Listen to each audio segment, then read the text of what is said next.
Сайн байна уу? Өнөөдөр бид нэг сонирхолтой гэхдээ ихэнх хүн анзаараад байдгүй сэдвийн тухай ярина. За бид ихэвчлэн сахарыг тоо, им, хоол гэж өнцгөр хараад байдаг.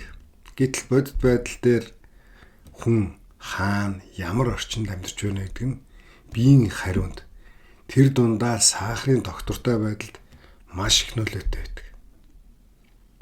Өнөөдөр орчин гэж яг юуг хэлээд байгааг, орчин хүний хэмнэлийг яаж өөрчилдөг тухай, хэмнэл өөрчлөлтөөр бие сахар яаж ямар хариу өгдөг гэдэг талаар энгийн жишээгээр тайлбарлая. За энэ бол эмчилгээг заах видео ерөөсөө биш. Зүгээр л ойлголтоо зэгцлэх яриа гэсэн үг. За орчин гэж юу вэ?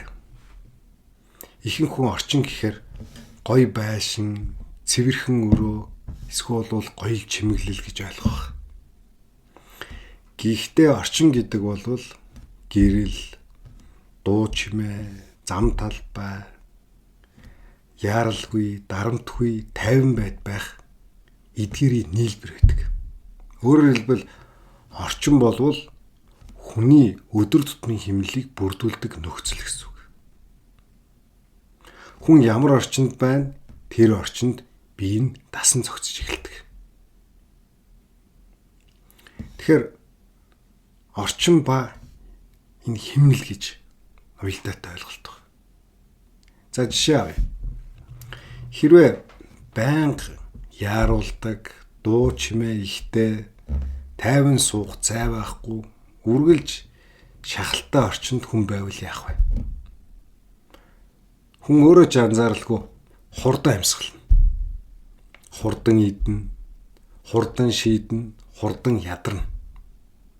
За энэ хэмнэл хурдсах гэсэн үг. Харин тайван, гэрэл аятайхан, чимээ багтай, зайгтай тийм орчинд байх юм бол хүн аяндаа удаан амьсгалж эхэлнэ. Анхаарал төвлөрөл нь сайжирдаг. Өөрийнхөө биеийг илүү сайн сонсож эхэлдэг. За энэ бол хэмнэл докторжих гэсэн үг. Таны амьдралын хэмнэл.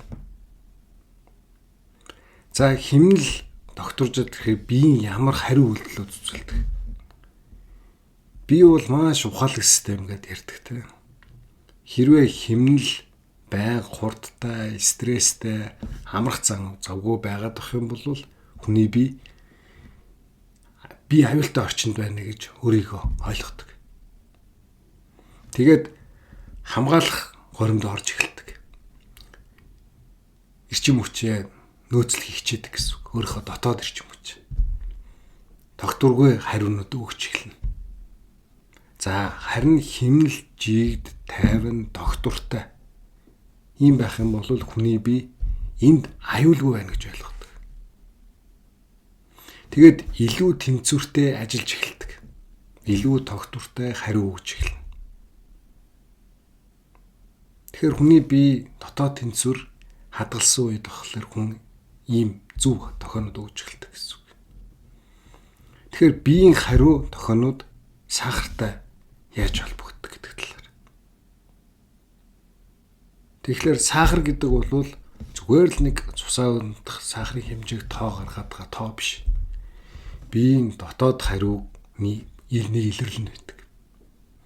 Хэрвээ бие байнга стресстэй, байнга яарч, байнга хамгаалах горимд л байгаад байх юм бол сахар амархан савладаг.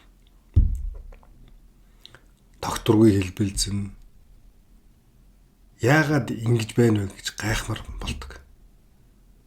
Харин бие тайван орчинд жигд хэмнэлтэй амрах боломжтой байх юм бол сахар илүү доктортой байх суурин тавигдчихдаг. Тэгэхээр энд нэг чухал зүйлийг хэлмээр байна. Орчноо сольжвол бүх зүйл шууд сайхан болно гэсэн үг ерөөсөө биш. Харин орчин бол том нөлөөтэй хүчин зүйл гэдгийг л ойлгох нь чухал байдаг. За хүмүүсийн хамгийн их эндүрдэг зүйл байна.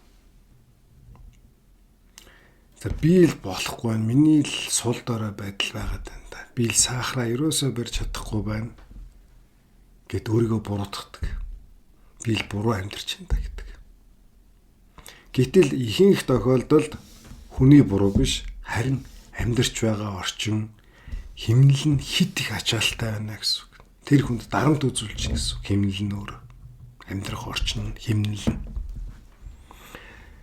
Өөрөөр хэлэх юм бол асуудал нь заавал хүн дээр биш, харин хүнийг хүрээлж байгаа нөхцөл дээр байдаг гэсэн үг.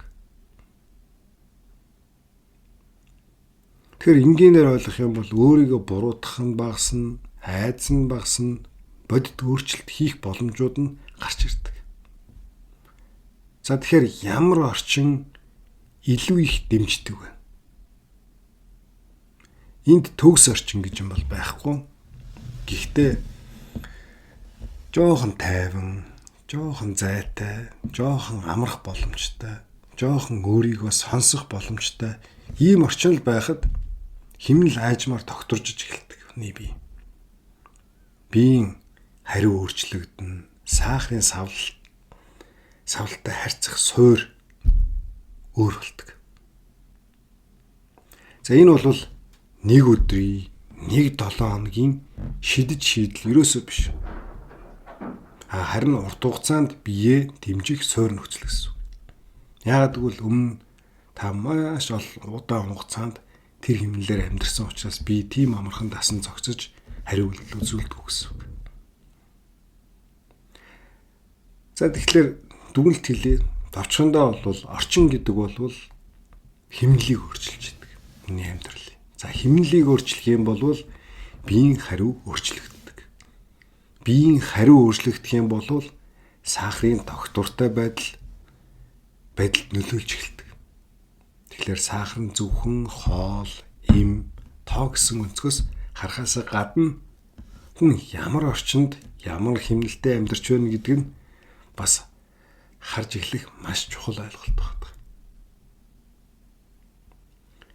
Тэгэхээр та сахараа айцсаар биш, ойлголтоор хармаар байвал бие илүү тайван, дарамтгүй цэгцлэхийг хүсэж байх юм бол зарим сэдвийг би олон нийтийн орчинд биш, хаалттай, илүү тайван орчинд илүү дэлгэрэнгүй ярьдаг.